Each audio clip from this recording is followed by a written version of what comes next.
Silahkan presentasi.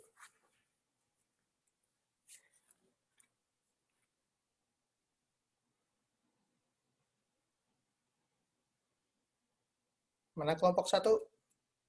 Sudah siapkah itu?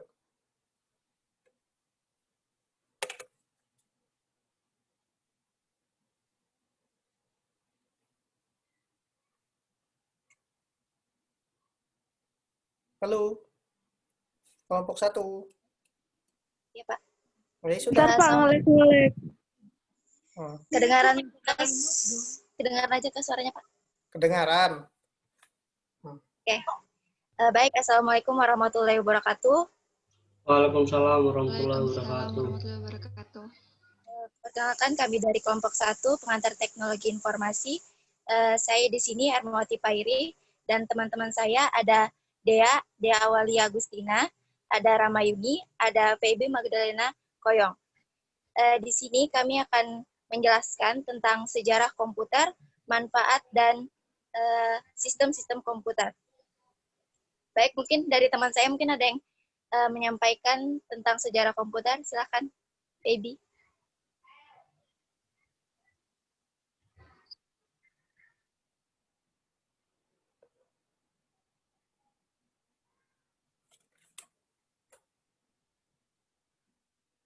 Ya, sejarah komputer di sini ada 5 generasi ya, teman-teman. Yang pertama itu generasi 1. Perkembangan komputer pada masa ini adalah Electronic Numerical Integrator and Computer atau ENIAC yang dibuat oleh kerjasama antar pemerintah Amerika Serikat dan University of Pennsylvania. Yang kedua, generasi kedua. Pada awal 1960-an, mulai bermunculan komputer generasi kedua yang sukses di bidang bisnis, di universitas, dan di pemerintahan. Komputer-komputer generasi kedua ini merupakan komputer yang sepenuhnya menggunakan transistor. Generasi ketiga.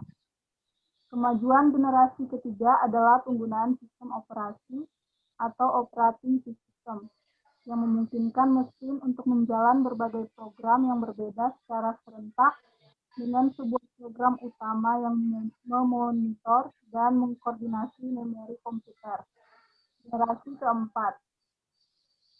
Seiring dengan menjamurnya penggunaan komputer di tempat kerja, cara-cara baru untuk menggali potensial terus dikembangkan. Seiring dengan bertambah kuatnya suatu komputer kecil, komputer-komputer tersebut dapat dihubungkan secara bersamaan dalam suatu jaringan untuk saling berbagi memori, piranti lunak, informasi, dan juga untuk dapat saling berkomunikasi satu dengan yang lainnya. Komputer generasi kelima. Banyak kemajuan di bidang desain komputer dan teknologi yang semakin memungkinkan pembuatan komputer generasi kelima. Dua kemajuan rekayasa yang terutama adalah kemampuan pemrosesan paralel yang akan menggantikan model non-Neumann. Model non-Neumann akan digantikan dengan sistem yang mampu mengkoordinasi banyak CPU untuk bekerja secara serempak.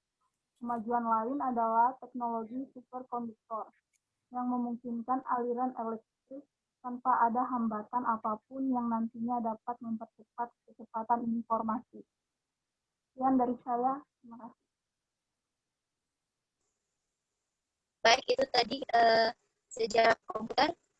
Nah, sekarang manfaat komputer. Seperti yang kita ketahui, manfaat komputer saat ini banyak sekali.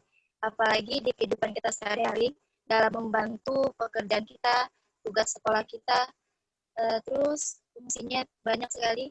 Ada sebagai tempat alat hiburan, sebagai sarana pendidikan, sebagai sarana informasi, dan sebagai sarana kontrol. Tapi segala hal-hal positif yang kita peroleh dari komputer, banyak sisi negatifnya juga.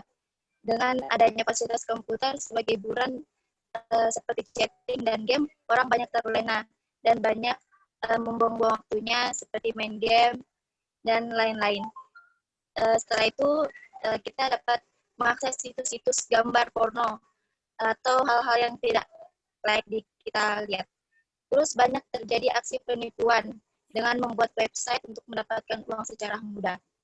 Selanjutnya, programmer yang terkenal dengan sebuah hacker dapat mengambil data seorang diperjualbelikan.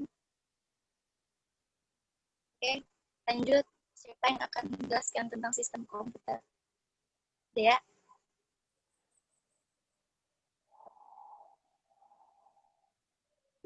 Assalamualaikum warahmatullahi wabarakatuh. Saya akan menjelaskan sistem-sistem komputer. Sistem komputer terbagi menjadi 3, yaitu hardware, software, dan brainware. Ketiga komponen tersebut tentunya bekerja saling membantu satu sama lain.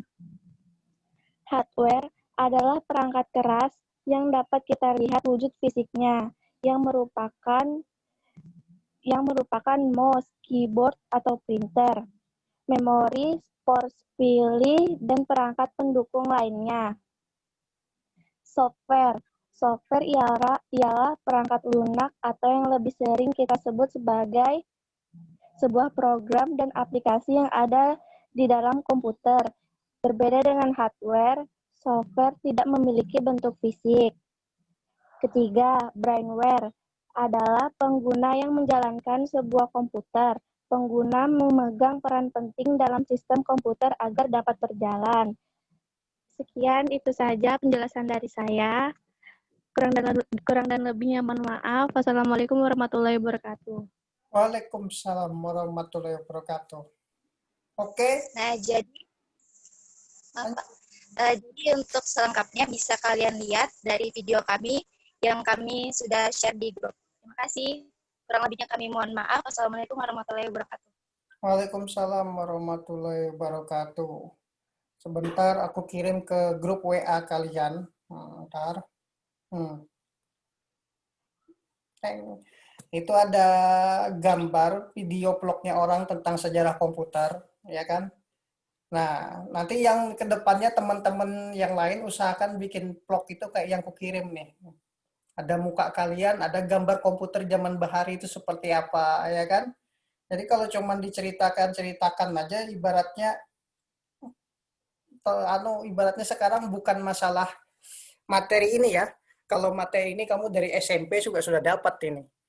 Yang jadi masalahnya sekarang level mahasiswa, kamu mempersembahkan materi itu sesuatu yang ibaratnya mahasiswa banget. Makanya aku pengen kamu bikin vlog, ya kan? Ngevlog, bagus-bagus vlognya. Kayak mana yang ada di YouTuber-YouTuber yang ada, ya kayak gitulah. Jadi intinya bukan masalah di ininya. Bukan masalah di materinya ini. Materinya ini sudah kamu pahamin pasti. Terus sebelumnya ini ada enggak yang tanyakan nih dari pasukan yang lain nih? Oh, itu si Pebi itu bilang mudahan enggak ada katanya.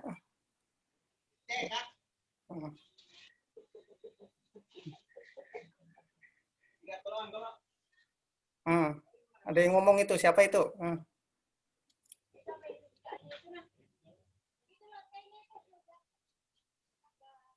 Oke. Siapa ada yang bertanya nih? Saya mau bertanya nih. Ya, siapa? Sebutkan nama. Saya Putri Bandari dari kelompok 4. Kan tadi ada sisi negatif dari komputer atau dari internet nih. Kan komputer bisa berhubung dengan internet. Nah, bagaimana cara mengatasi dampak negatif dari komputer itu atau dari internet itu? Kan tadi kan ada dampak negatifnya kan? Jadi bagaimana caranya mengatasi dampak negatif itu? Iya, terima kasih. Ya, itu jidat. Kenapa itu jidat? Sakit, Pak. Oh, kira temperi ini pupur dingin. Sudah, ayo. Gengnya Erna, coba jawab. Si Erma. Oke, baik. Assalamualaikum warahmatullahi wabarakatuh. Terima kasih Putri yang telah bertanya kepada kelompok kami. Jadi untuk gimana sih cara mengatasinya kita untuk supaya terhindar dari hal-hal negatif? Kita kan sudah tahu nih, ini pasti buruk. Ini nggak boleh nih kita lihat. Ya udah, jadi kita dari sisinya kita sih. dari diri kita sendiri. Terus kalau misalnya ada yang lewat, ini nggak usah dilihat, misalnya iklan-iklan ataupun yang kayak situs-situs gitu lah. Dan mungkin teman saya mungkin ada yang mau ditambahkan. Dea, Feby, Yuni, ayo. Kalau dari saya sih itu, dari diri kitanya sendiri sih. Kalau kita nggak membuka peluang untuk itu, pasti nggak bakal kita akses yang negatif-negatif itu. Gimana? Putri mungkin?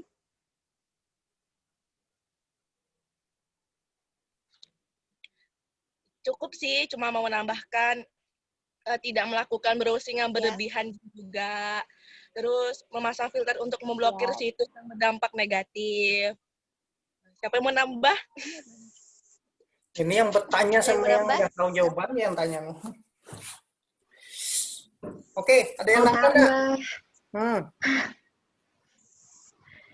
Tapi dari kelompok 4 juga nambahnya. Ya sudah, tambahin.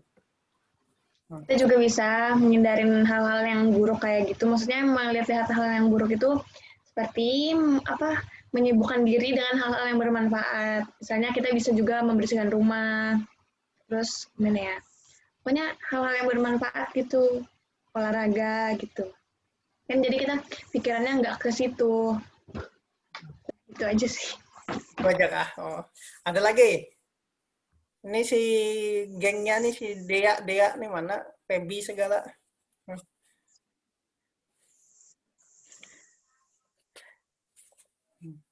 Intinya ya aku simpulkan di sini, komputer ini kayak pisau. Pisau itu tergantung kamunya. Mau dipakai untuk cincang buah, ya kan, cincang sayur, atau dipakai untuk nyembelih kucing, terserah kamu.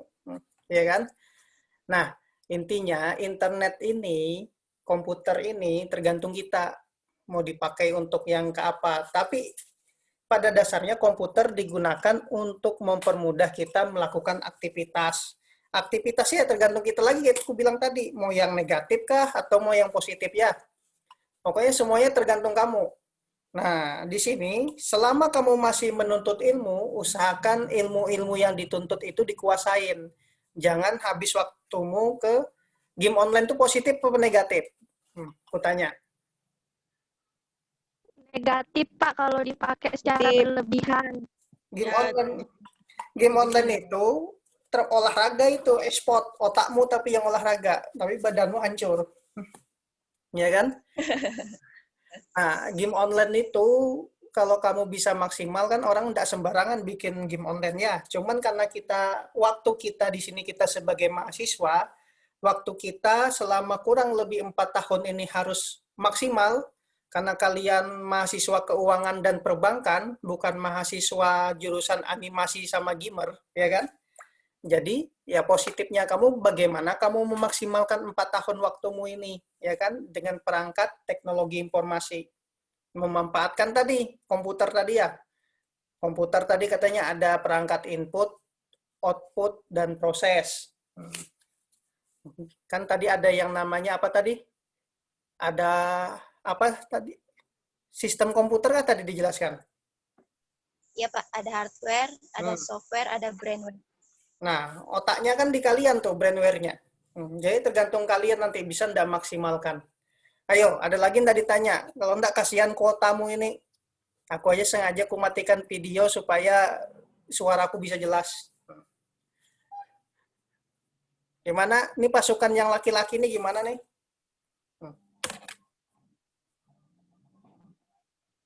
Yang lakinya cuma satu aja aku lihat ya. Dua, Iya, Pak. Pak. Dua kah? Yang satunya nggak aktifin video. Oh. Pakai HP mungkin. Ya, masalahnya internet nih, jaringan jom. Nah, kalau nggak ada kita sudahi kuliah kita dulu, biar kamu hemat. Yang penting intinya kita dapat. Terus nanti contoh vlognya ada tuh, contoh vlognya orang tuh, keren itu. Kamu jadi YouTuber sesekali, bikin bagus sekalian, ya kan? Ya. Oke, kalau nggak ada kita akhiri perkuliahan ya. Nanti ini Siap. ku rekam, ku upload di YouTube-ku biar aku nambah subscriber-ku. Iya, Pak. Oke, Assalamualaikum warahmatullahi wabarakatuh. Waalaikumsalam. Warahmatullahi wabarakatuh. Oke, Terima kasih, Pak. yo, leave meeting and meeting for